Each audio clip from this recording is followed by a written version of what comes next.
This time, on Whatever We Want, we talk about Indiana Jones 1 through 4. Spoilers for the entire Indiana Jones franchise, not the new one. Before last week, I had not seen all the Indiana Jones movies, so I decided to binge them all, and we're going to give our thoughts. Is this a good film franchise? Should they keep making more?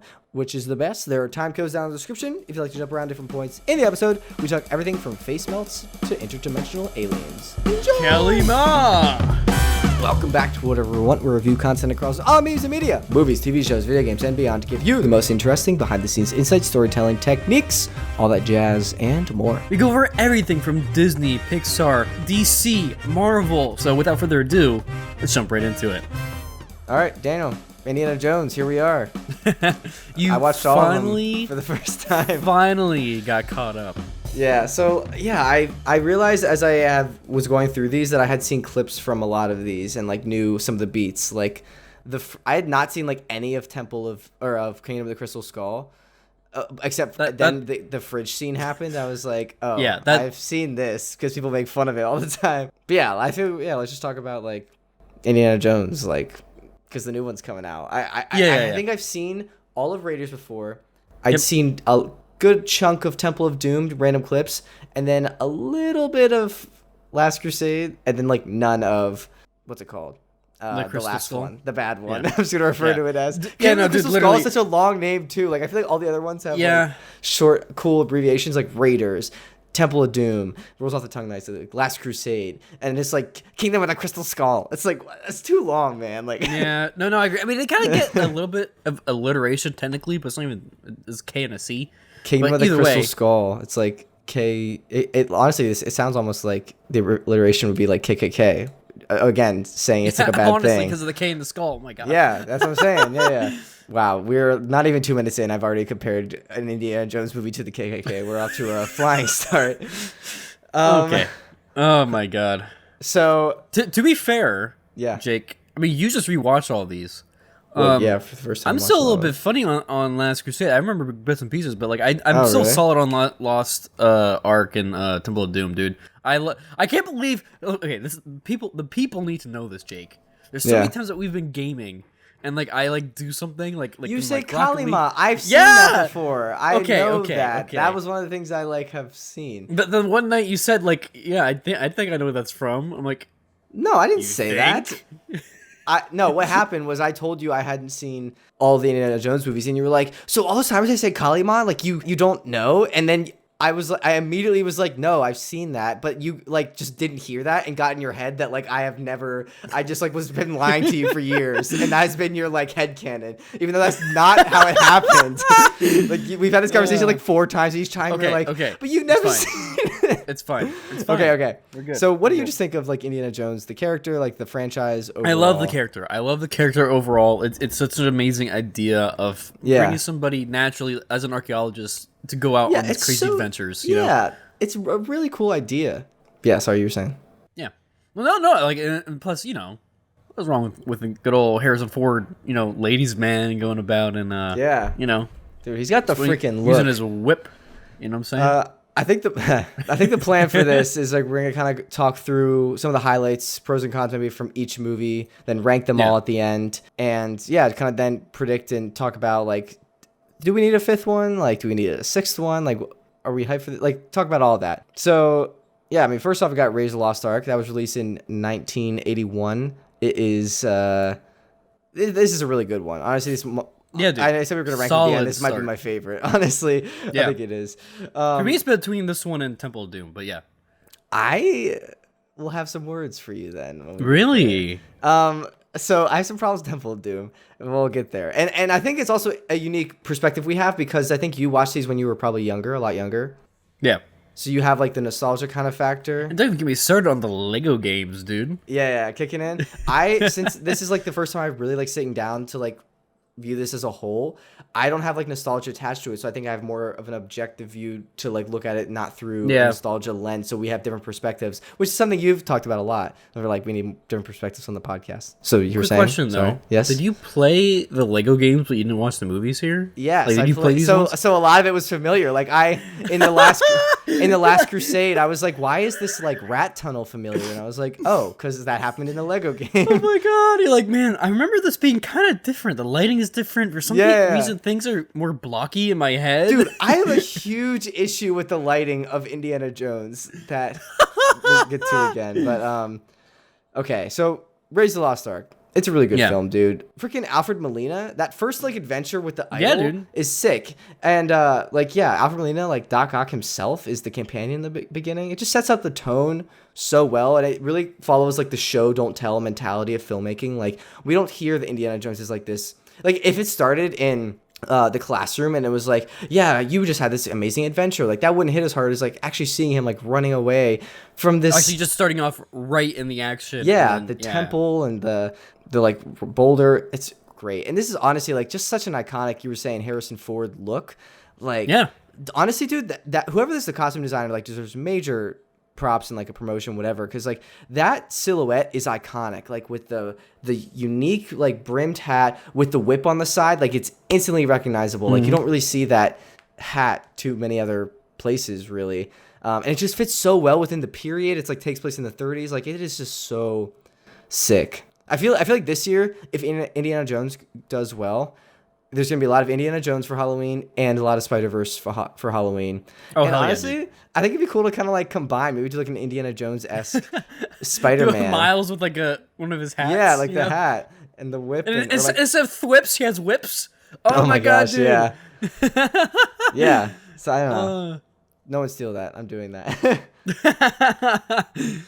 Oh, dude, that'd be sweet. Also, just the music in this whole franchise, like John Williams is the GOAT, man. Yeah, like, dude, he GOATed, man. Oh my gosh. This is an issue I have with Kingdom of the Crystal Skull. Like, I feel like these older movies, like, are so iconic, but they have, like, such a practical, like, feel, like a classic feel. Like, it feels like the Back to the Futures, like the great movies of this time. But I feel like it loses something in Kingdom of the Crystal Skull when they rely so much on CG, and like even the cinematography is like a lot more modern, which I think made sense at the time to like age it up. But now that it's like 12 years, however long after that came out, that even feels dated, like a product of its time. But like, I really like the first few. They're like, the cinematography are so, like, it just feels raw. Like, there's the one in Last Crusade, there's a scene, I think, where he's just like on a ship. Indiana Jones is like on a big boat in the very beginning, like this barge. And like, there's like tons of like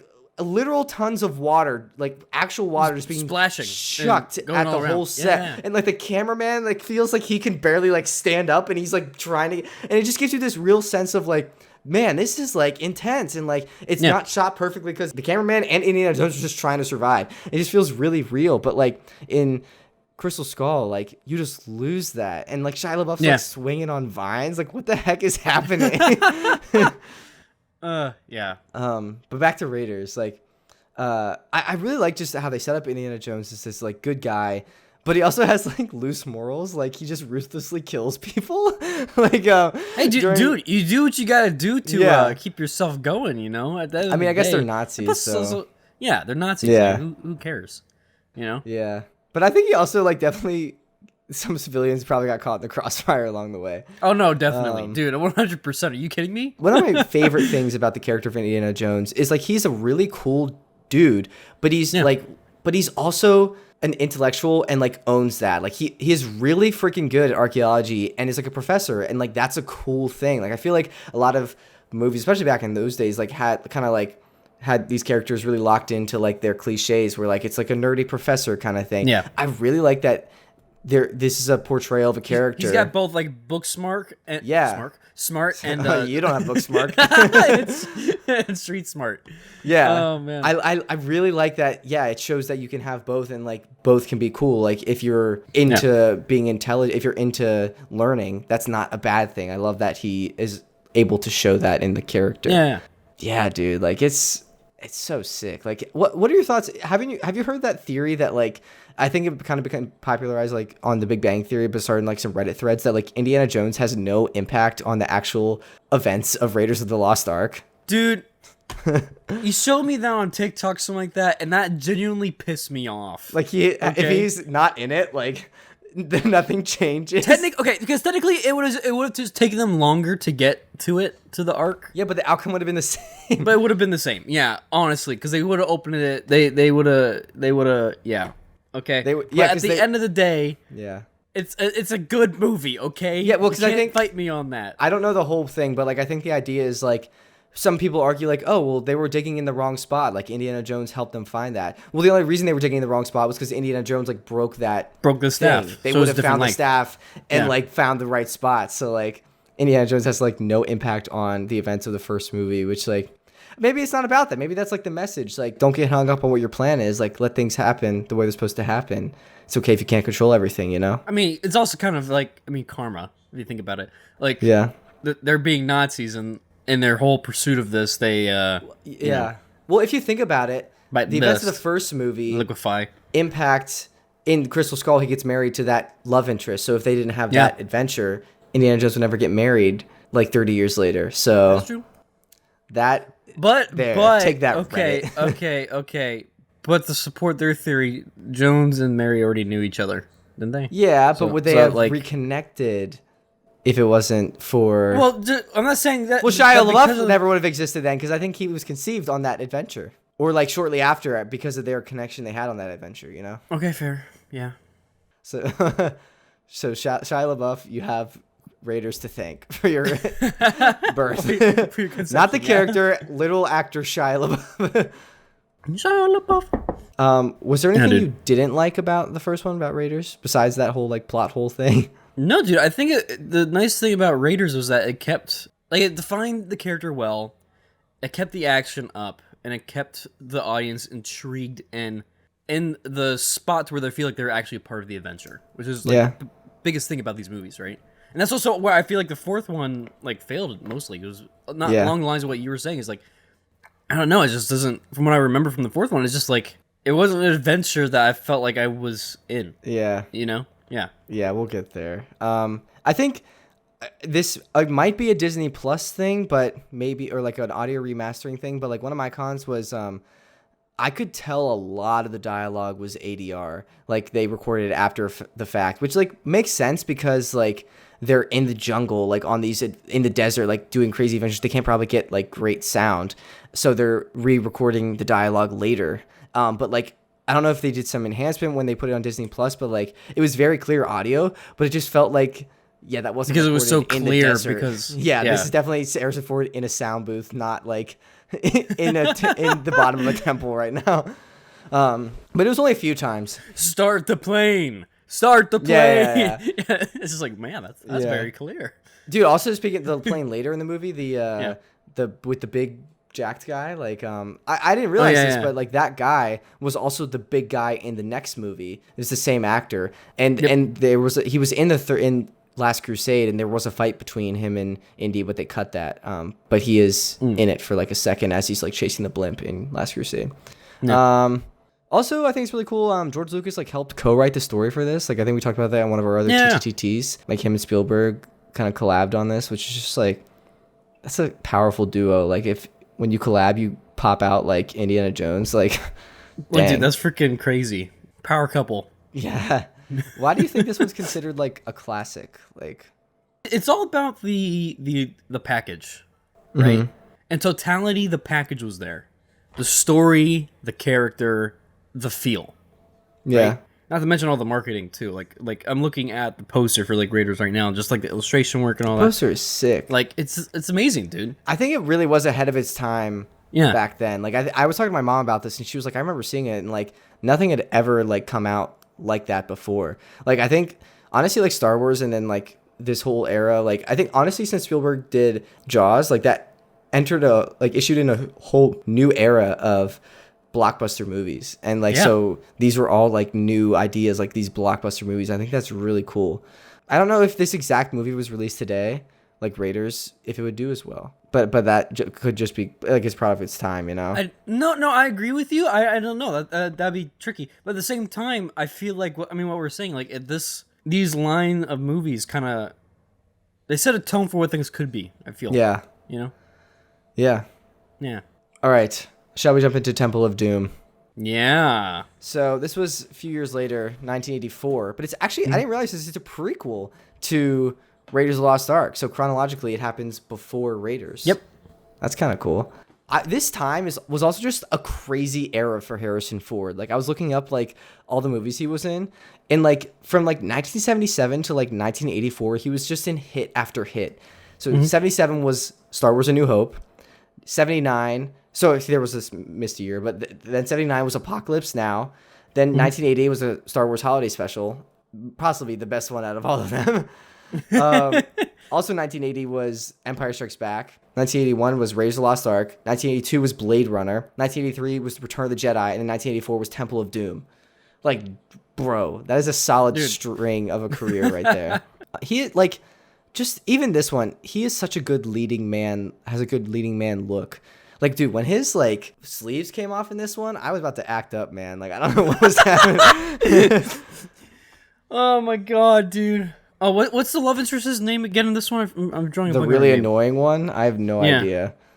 She actually, this was my least favorite love interest, I think, out of all of them. Yeah, no, agreed. Even though the other one's literally a Nazi in Last Crusade. Oh, wait, yeah, that's true. I forgot about that. Yeah, this one, like, she's the singer that kind of gets dragged along. Yeah, I do like though the idea that the love interests are like have different personalities throughout each one. Like, yes, it's just like a carbon copy. yeah, like Marion is like actually competent and like holds her own, knows how to adventure, and like is like witty and can like banter with Indiana Jones. And then I like how they completely flip that in this one. It's like this lady who's completely out of her element, just like is the most annoying person. Like just like has the most insane sense of like first world problems ever, and is like being thrust into like this jungle. It's a cool dynamic shift. And then in the third one they flip it again and it goes back to like it's like a twist villain, like something completely different than the first two even. So I do like that. But yeah, that was one of my cons actually for Temple of Doom was she's really annoying. Do you wish she got Kali Mod? No, maybe, I don't know. I think it's actually really interesting. So this actress, so okay, I have to take it back. I actually have a little mini TTT in here. You might have known this, but did you know that Indiana Jones and the Temple of Doom was the film that ultimately led to the creation of the PG-13 rating? Was it because of monkey brains? No. Why? Did you know that? No, I don't actually. Yeah. So okay, this is really fascinating. So back in the day, the Motion Picture Association of America that does all the movie ratings only had the ratings G, PG, and R. And so when Temple of Doom was getting ready to get a rating, a lot of the test audiences were actually complaining about some of the more violent sequences. The film was noticeably darker than Raiders because when they were creating it, both George Lucas and Steven Spielberg were going through bad divorces, and they were expressing a lot of their emotions in their art. But even with the darker tone, the film didn't really qualify for an R rating. So Spielberg actually himself suggested to the association that they alter the rating system by introducing like an intermediary rating between PG and R, and the association agreed. And so PG-13 was introduced 2 months after Temple of Doom was released. Interesting. Imagine having that power, just like, make a new rating. Yeah, actually, add a new group. And they're like, all have right. us be the only ones in it, okay? Yeah, thanks. Yeah. Dang, dude. But also the whole divorce thing is interesting because so Spielberg was going through that divorce, and then I think a decade later, he actually ended up marrying the actress that played the love interest in this one. There's like a funny clip of him like in an interview. He's like, Harrison Ford maybe have the good looks, but I got the girl. And I was like, dang, Spielberg. Dang, Spielberg, yeah, bro. Damn. Got the Spielberg Riz. Well, we got the Riz, yeah. Yeah. Get that dog in him. There's also all right. This is one of the also another complaint. I'm taking Temple of Doom to be like a complaint time. There's a trope in every single Indiana Jones movie that takes me out of the movie every single time I see it, and it's that every time they ignite a light, even if it's like the smallest match, it is like the most powerful light source the world has ever seen. Yeah, true. And I get it because like I get it, like it's a technique they have to do. I think it's because I like have studied film, and like I do it actually for the podcast. Like this light, it's like the light you see in the shot for our video list at some point to a light behind me, but it's not the actual lights I use to illuminate me. Like I have a light over here and over there, but that light is the one I'm using to be like, this is like the light I'm using as like a fake light. So that's what they're using. They're using like, this is the fake match we're losing, but we're actually point like a powerful, like professional grade like cinema lighting kit at you. But it's just Yeah. really funny that like they go into that secret tunnel. He lights a match, and then it emits a light that is like the intensity of the sun, and they're like illuminated. And I'm like, what on earth? But then I got thinking, like, Alfred Molina is in this, so maybe Doc Ock actually did succeed and has the power of the sun in the palm of his hand. So just have that technology available in this world. In an alternate universe, yeah, dude, it's just common, you know? Yeah. But it so happens funny. in every single Indiana Jones movie where they're like in a dark room. He lights like a small match or even like a regular sized torch, but like then the whole room is just immediately like illuminated. And I'm just like, I think I catch it because like, again, I've been trained and like have done lighting classes. So like I know what to look for, but I just think it's funny that like an actual like candle like would not emit that. Next time I watch these now, I'm going to see that and I'm going to be like, dang, that motherfucker was right. Yeah, dude, it's crazy. Like I like it's so noticeable in Temple of Doom when like they're having that crazy like sexual standoff, and then like Indiana Jones goes back in the room after getting like attacked, and she thinks he's still like into him, and he's like, "No, get away from me, woman, be gone." Thought. I'm just kidding. And then he like finds that secret tunnel. Secret tunnel. But he like lights the match. It's like pitch black, and then it's like they're in a brightly lit daycare. I don't know. It's just really funny. Again, it makes sense for the film, and it honestly doesn't take. It's like not a huge deal at all. This is super nitpicky, but I think it's really funny, and now I catch it every time. Yeah. There goes my light rant. I want to talk about one more issue I have with Temple of Doom, and then I'll get into some good things. I don't know if you agree with this, but my biggest issue with Temple of Doom, besides the love interest being really annoying, is that Indiana Jones has like no skin in the game for this adventure. It feels like he has no personal stakes to it. Like the first one, it was like his life mission, and he was like really excited about this project, and then his love interest is brought into it. The third one, it's like his dad's life mission, and that brings the family dynamic into this one. This one, he falls out of a plane and then stumbles across this random village, and they're like, go find this rock. And he's like, all right. Like, he has no personal connection to it. And so I was just like, why doesn't he just leave? Like, why is he, like, he's a good guy, but like. He's a good guy, and he, you know, it goes into like his character, like he has genuine interest in and learning. Yeah, you know? and like archaeology and the pursuit of knowledge, but like. Yeah. But so I don't feel like there needs to be like even without that, right? Like, I don't think there needs to be like personal skin in the game. I think that is a really funny thing to think about, though. He just like rage quits. Like, I'm out of here. But it's just really like the first one and the third one, they're like have these personal stakes. It's so connected. And the second one is just like falls out of a plane, and they're like, all right, here's a like it's an NPC. Like, here's a quest. Like what? Yeah. All right, but I do want to talk about some of the good things of Temple of Doom because there is a lot. Yeah. Honestly, like Short Round, incredible character, dude, like, incredible side amazing character. Even before, like, even if I wasn't thinking about like the Ki Kwan like renaissance we're in right now, just that character itself is so cool. And it's also like Indiana Jones is really like a loner, and it's really awesome seeing Indiana Jones like latch onto someone and actually like trust someone. Like, he really likes Short Round, and he doesn't like a lot of other people that he works with in these movies. Do you have any thoughts on Short Round? What? Daniel's like silent laughing right now. Because Evan just got a dog, right? Yeah. The line that just went through my head was "Adopt, don't shop." What? So you're saying he should have? Oh, should have. Okay. You should have adopted him. Oh my god, dude. Threw me off. I mean, honestly, sorry. you probably would like him better than Shia LaBeouf, his son in the. Yeah. No, honestly, no. I totally agree though. With that dynamicism there is nice. You know, it's a nice way to like break down that brick wall of the character, you know? Yeah. I do want to continuing along with the pros.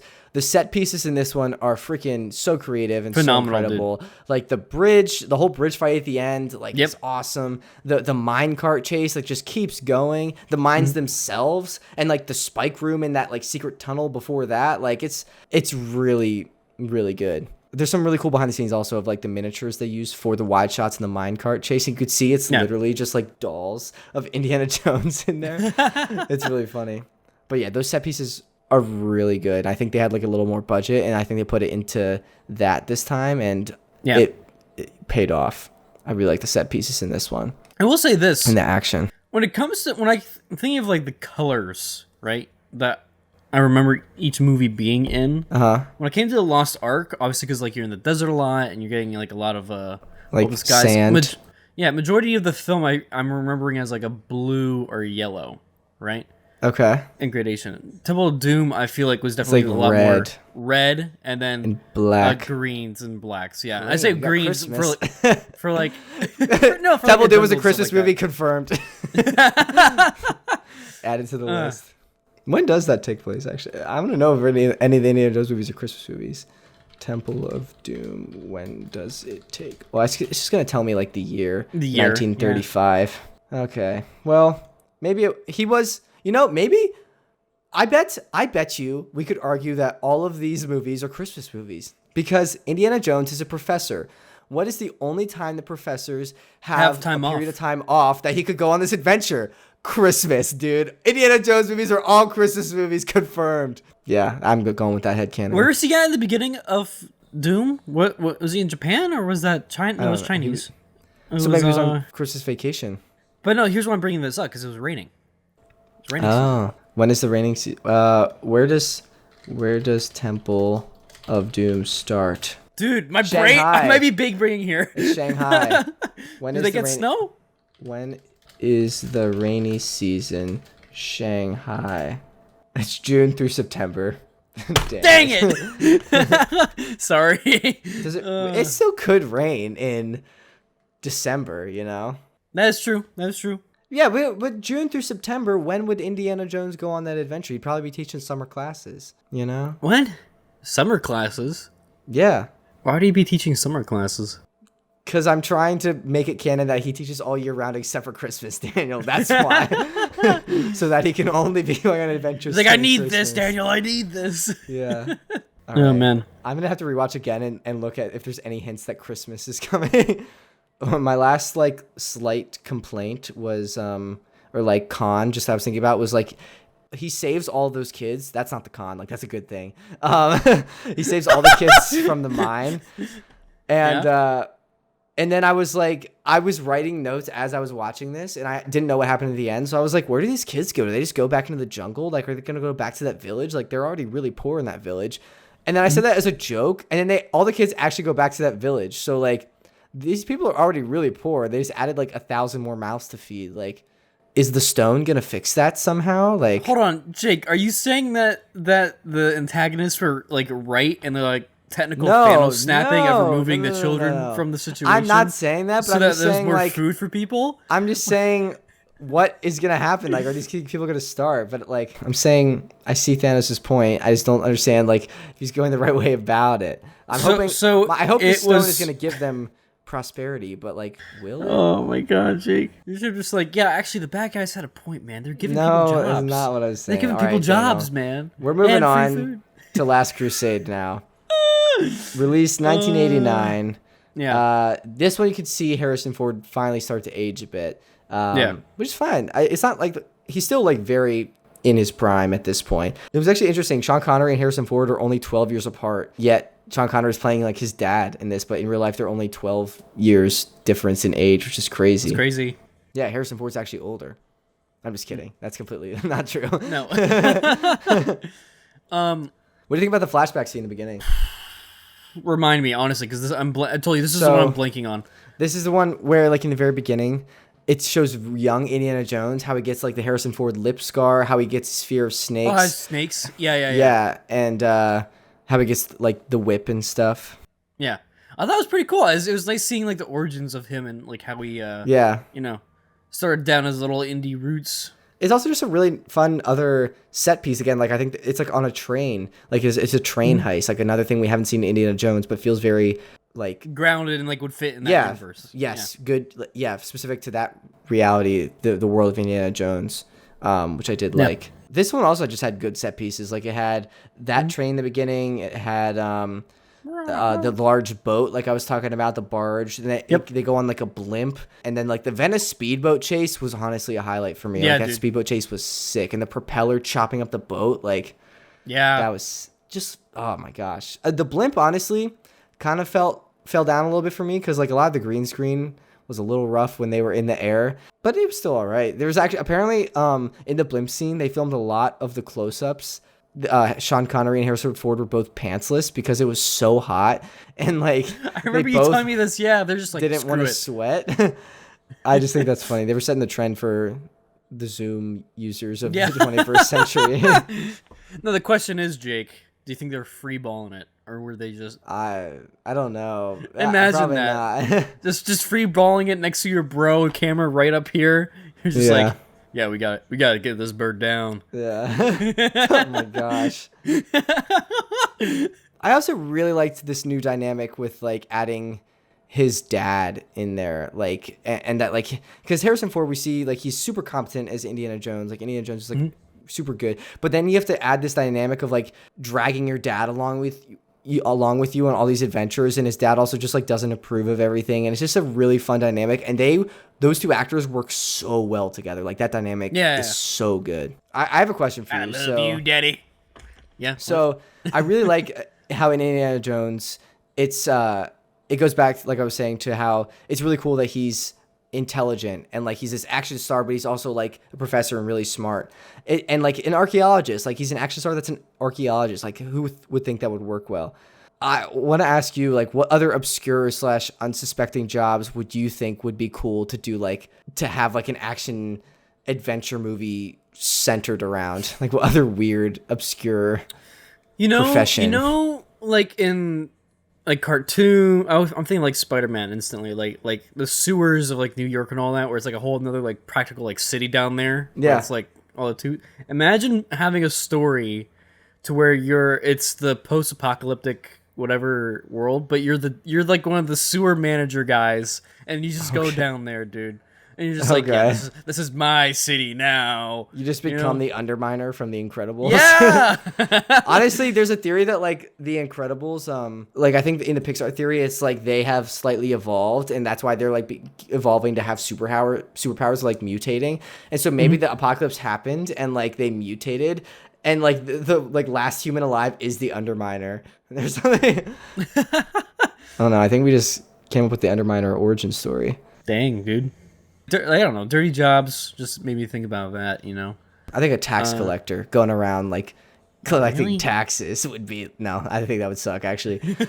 Maybe like I think like a real estate tycoon might be interesting. Like that doesn't sound like on the surface like it could be interesting, but I think like someone going around and like there's like all these shady like black market deals and trying to get like I don't know the best land deal, and like real estate, you can go anywhere. Oh yes, I gotta get myself this lot. Yeah. No, I mean, honestly, though, I think there's a way that you could spin that. Like, because honestly, you're saying, like, oh, I have to get that lot. Like, yeah, well, how would that be cool? Like, how would you think archaeologists, like, that's cool, like, going on adventures and stuff. Like, if you, before knowing Indiana Jones, like, I feel like if you heard that idea, like, the log line, like, it's about this archaeologist who goes on adventures, like, well, that doesn't seem like it would... No, to me, that makes sense. I think, like what do archaeologists do? Their whole thing is going around and, like, trying to discover things. It's like dusting. No, their whole thing is to go around and like find things. So like that's the inquisitive nature of that job. Yeah, so I'm saying, what other like jobs are like that? That's the hard thing. I don't know what other. I mean, there's the paleontologist, but like Ross. Yeah. Like I'm going to go. It's just more specific though. It's like we're specifically going to go and try to find dinosaur bones. Like. Yeah. Maybe like a forensic scientist. Dude, I was thinking that too, but hear me out. Solving mysteries and stuff. Yeah. Painter. What? Like landscape painter. Yeah, dude, imagine it. Like, cause you gotta go around and like you gotta like they go around looking for like epic locations to paint things, right? But along the way, they run into like these happenstance things where like maybe they lose their paint supplies or something like that. And or maybe like a photographer, you ever watch those Secret Life of like Walter Mitty? Yeah. Yeah, literally. I really do like that idea that like we're following this guy that's going on like following this other guy that does epic adventures, but also seeing that guy's epic adventures would be cool. Like a National Geographic like photographer might be pretty cool actually. Yeah. All right. Back to the tank to the Last Crusade.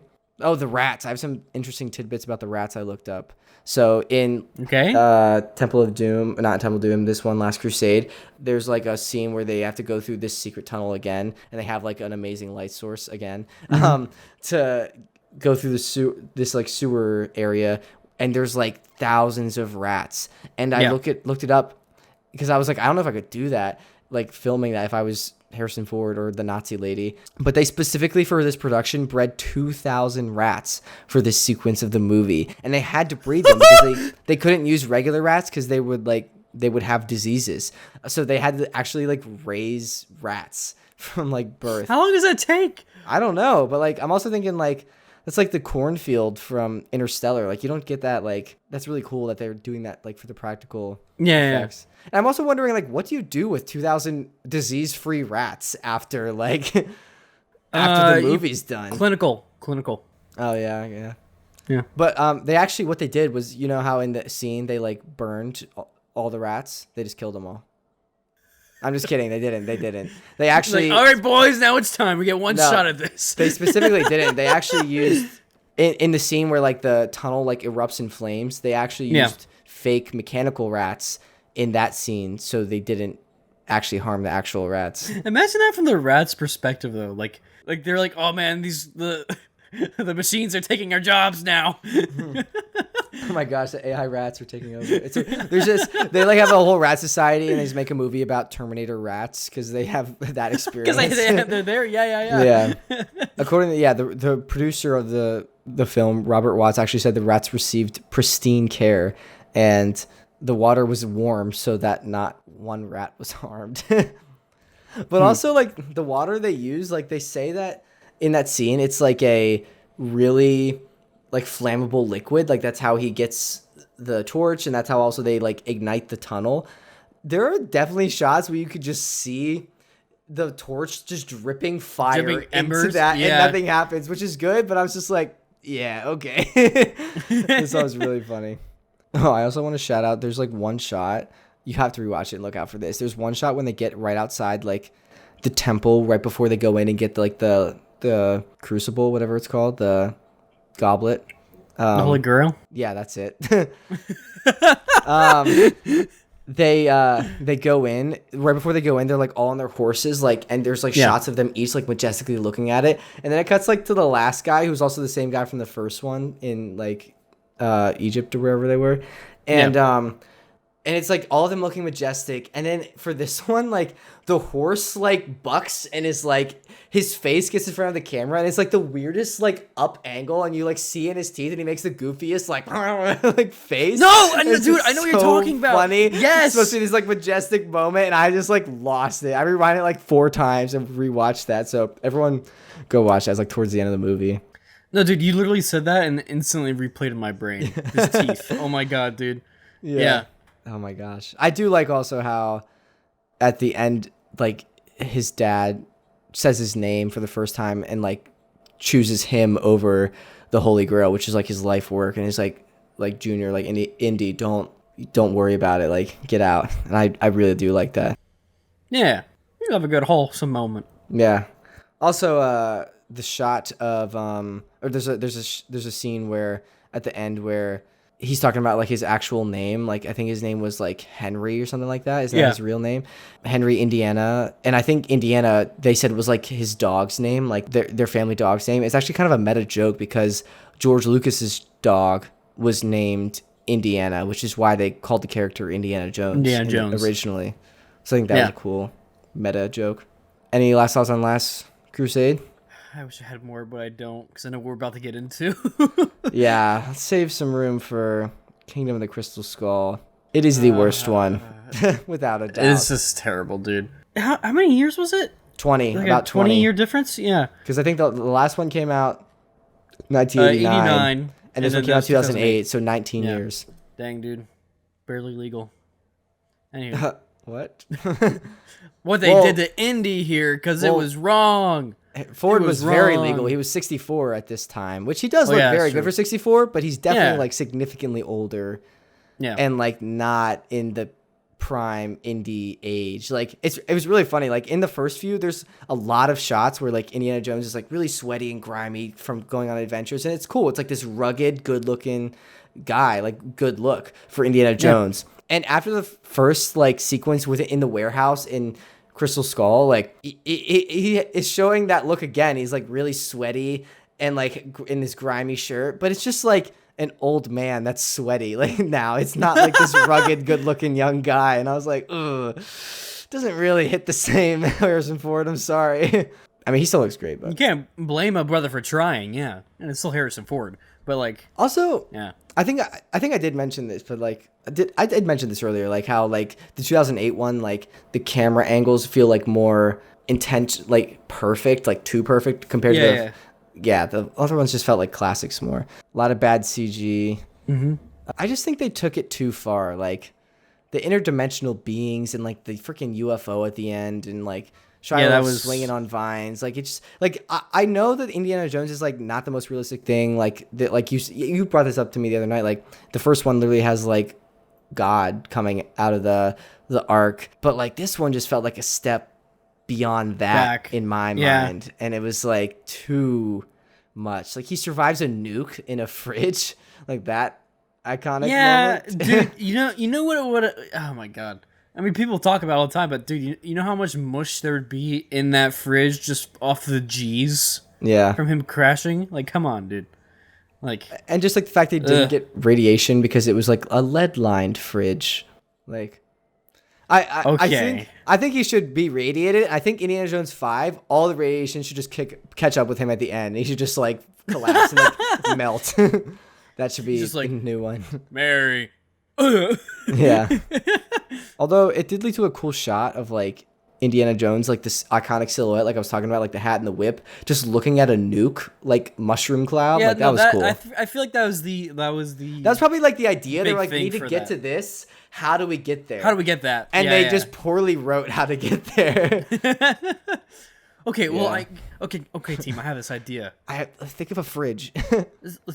He jumps into a fridge. Well, also he jumps into a rocket car to get to that town. Like that was wild. Like yeah, that's true. Yeah, Shia LaBeouf, thoughts on him? I mean, he was there. Like him better in Transformers. I did like the concept of like Indiana Jones being in a new era, like the 50s, and like seeing how he deals with like a greaser fight. That idea is cool, and like we'll even get to see that again. And when he's in the 60s in this next one, I think it's like the late 60s. Yeah. The motorcycle chase was all right. Yeah, I think this one does do well the dynamic between the two leads, because I think the first few were like, it was Indian love interest. I like how this one shifts because he's old. Like you probably don't want to see Indian love interest, even though we kind of see it, and it's cool that it brings it back to the first one with Marion. But I like that it's like Indy Shia LaBeouf, and it's kind of like a forced parental new kind of family dynamic. I think that shifts it up a bit in a good way. I did like that. Yeah. Yeah, spice up the old formula. Also, the Crystal Skull artifact is the visually most interesting artifact out of all the ones that he's had. It might be the most unrealistic, but it's still pretty cool. Although I do like the simplicity of the Last Crusade, like the Holy Grail is just like the Carpenter's cup. It's cool. Yeah. The giant freaking ants, the waterfall, the UFO. Yeah, honestly, I was thinking about that. Like, I wonder if that was the inspiration for Ant-Man. That was terrifying, though. Those ants just eating people. Like, I unlocked like 5 new fears watching all of these back to back. Yeah, one for each movie. Well, if you include the new ones coming out, the Dial of Destiny. But yeah. What was your like? What are your thoughts on this? On Crystal Skull? Yeah. Listen, I honestly think that if you can set up a universe where you have the ideology of like having aliens while also having, I mean, your entire series is based on like holy objects, right? For the most part. So you got to combine both in a way that would like make sense. And I feel like they kind of just like, yeah, both are here. They kind of like, tried to, I think, by saying like it's the Mayan temple. That's why it was built here, because it was housing this thing. Or whatever temple. But like, yeah, I'm just trying to say that I think I see they were trying to go down that route with the thought process, but I don't think they pulled it off. So I'm agreeing with you. Yeah. So there's that big part of it, but then also it's just like, no.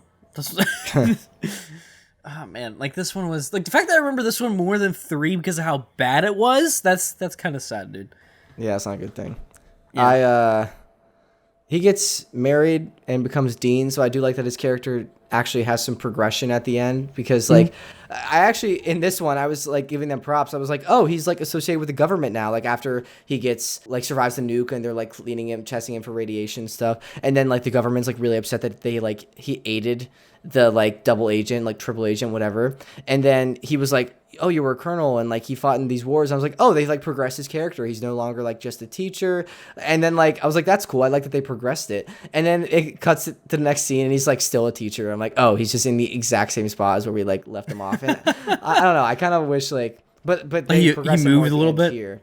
Yeah, I like when characters like when time happens between movies, when they like progress and things have changed. Yeah. No, agreed. I get that. It's funny you say that. This is kind of a tangential thing because like what was it? The latest Spider-Man run, and here's why I'm bringing this up. Spider-Man, like classically in the comics, is a character that Marvel's just like refusing to progress, evolve, and grow up. Yeah, like because it's like they just want him to like stay where he's at, and it's just like you get stories like it's like Spider-Man life story that like kind of shows the entire life, or you know, stuff like that. So that's nice, but like dude, like if you don't let your characters grow, it's just gonna it gets stale. BS. No, not even that. It like just gets bad. Like again with this latest Spider-Man run, it was like I'm not sure if you've read it or heard of it, but like it's freaking terrible, dude. It's like there's this random guy named Paul that's from another dimension. He and Mary Jane are now dating. Maybe they came over from the Indiana Jones dimension. Yeah, dude. It was. I mean, honestly, maybe I don't know, but dude, it was, maybe we'll see Indiana Jones in Spider-Verse 3. Because they both have the ability to jump dimensions. I want to see now that Spider-Man and Indiana Jones characters, specifically with the thwip. You know what I'm saying? That'd be so freaking funny. I want to draw that up now, dude. Dude, you should. I'll go for it this Halloween if you draw something cool. I'll do that. I'll do that. Okay. That was kind of like the last thing I had to say. I don't really want to talk about Crystal Skull too much because I'll just get sad. Yeah. I kind of want to talk about the franchise as a whole. So I want you to go through and rank every Indiana Jones movie that has come out so far.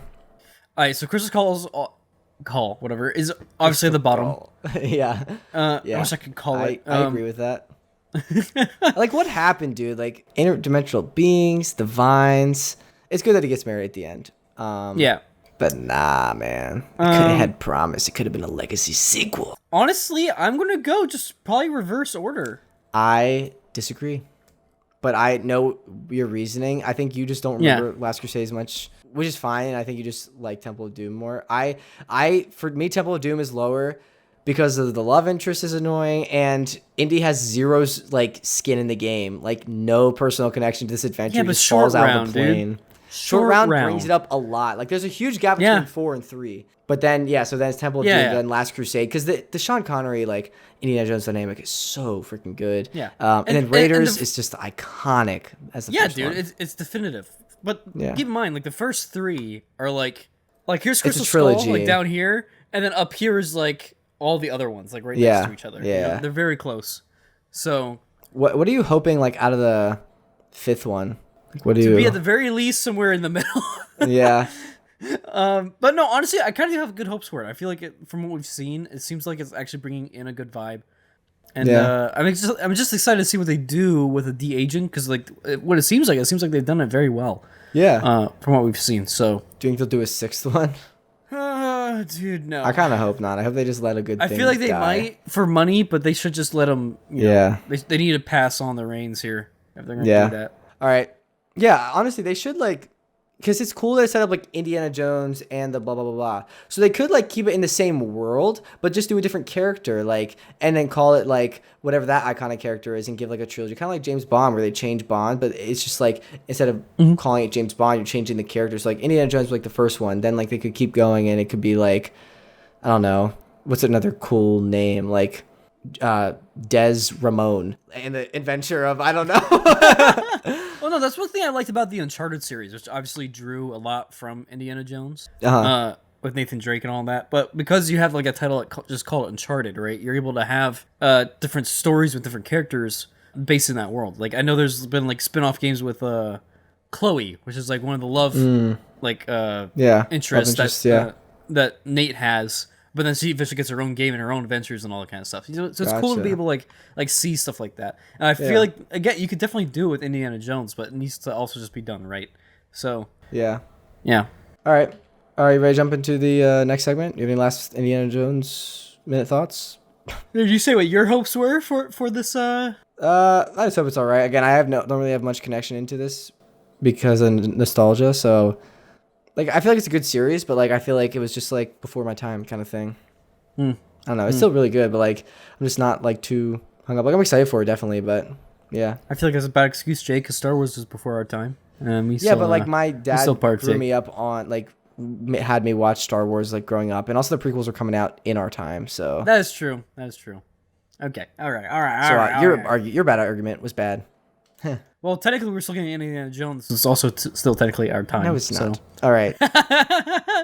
I actually have a rank rally I would like to do. This is just mine. I prepped it. Because you didn't have to do it. But so with the new movie with like Indiana Jones Dial of Destiny continuing the trend of like legacy sequels, I've kind of noticed that there's been a lot of legacy sequels where they have like a trend of like slowing down classic iconic themes and making them more like epic or like really slow and angsty.